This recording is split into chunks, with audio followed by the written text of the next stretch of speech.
Good morning mga paps! Sa mga nag-PM sa akin, nagtatanong kung okay daw ba ang kitaan ngayon, malakas daw ba ang biyahe.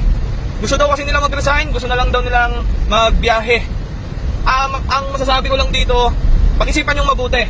Kasi dito, once na pumasok kayo, ang hirap ng umatras. Diba? Sayang kasi yung slot, sayang din yung pagod nyo sa pagpasok kung susuko kayo agad. Kasi dito, kailangan mahaba yung oras nyo. Compare nung nag-work kayo na 8 hours lang. Dito, kailangan at least meron kayong 14 to 13 hours na bumabiyahe, di ba? Then dito, survival mode. Pag sinabing survival mode, para kang dinala sa isang isla, ikaw maghahanap ng pagkain mo. Ngayon, kung hindi ka makahanap ng pagkain, magugutom ka. Ngayon dito, pag ikaw, tamad ka, di ka ikot ng ikot, hindi ka naghahanap ng mga nagbubok, magugutom ka.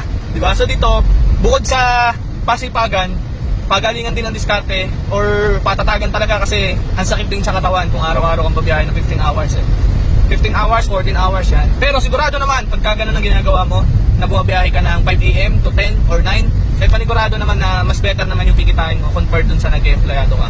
Diba? At least meron kang yung mga 1,000 ka siguro na malinis or 1,500 per day. Not bad na yun. Not bad na. Siguro kahit pa paano makakaipon ka na. So mga nagtatanong sa akin, yun lang yung masasabi ko. So itry nyo na lang din. So malalaman nyo naman yan pagka nakasalang na kayo, pagka bumabiyahe na kayo. So yun lang guys.